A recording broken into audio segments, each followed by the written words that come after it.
Money can make monsters of men. A simple line, but it lands like a sledgehammer. It sums up the greed, the corruption and the violence driving the story. It's slow, deliberate, gut-wrenching, the kind of moment where you lean forward in your seat and whisper, I can't believe this actually happened. Alright, let's talk about Killers of the Flower Moon. Martin Scorsese is back. Leonardo DiCaprio is brooding harder than ever. And yes, it's long, really long.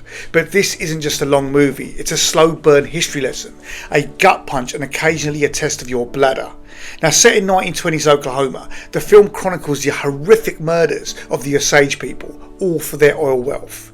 Now, corruption, greed and systemic injustice run rampant, and Scorsese doesn't let you forget a single detail. This is heavy stuff, but he makes it gripping most of the time.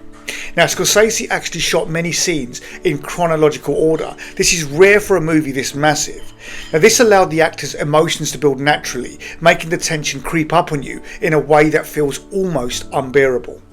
Now, the first scene that hits hard is when the Osage Council discovers the first murders. It's slow, deliberate, gut-wrenching, the kind of moment where you lean forward in your seat and whisper, I can't believe this actually happened. The weight of history hits you and you feel the horror and the helplessness in every single frame. Money can make monsters of men. A simple line, but it lands like a sledgehammer. It sums up the greed, the corruption and the violence driving the story. Now, in this film, the performances are incredible. DiCaprio is haunted, De Niro is menacing in his subtle way, and Lily Gladstone brings raw humanity to every scene she's in.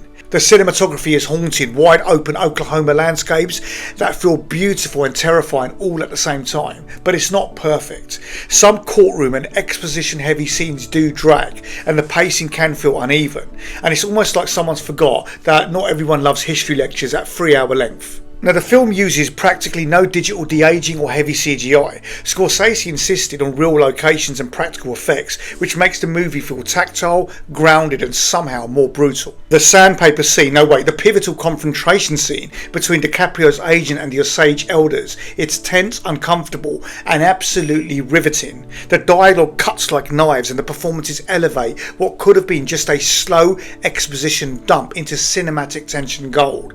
Now, on the flip side, some middle stretches, especially in the courtroom, feel like the movie took a coffee break without telling the audience, but you still have to endure it. Justice isn't given, it's demanded. Spoken during one of the confrontations, this perfectly sums up the Osage fight against systemic corruption. So some of the strengths of the film include the acting, the cinematography, the tension and the story, whereas some of the weaknesses include the pacing in a few spots and some exposition heavy moments. And yes, like I've said at the beginning, it is a bit too long, but honestly it is worth it. You sit through the tough moments because the film delivers emotional and historical weight that hits you long after the credits roll. It's serious, it's heavy and it's occasionally exhausting, but it is unforgettable. So in final verdict, I give Killers of the Flower Moon a steady 8 out of 10. It's a cinematic experience that blends history, emotion and Scorsese's signature mastery, but just prepare yourself for the slow burn and the moral devastation along the way. If you love performances, tension and a movie that sticks in your head long after watching it, this then is a must watch. Thanks for watching. Don't forget to like and share the video and subscribe to my channel. See you in a bit.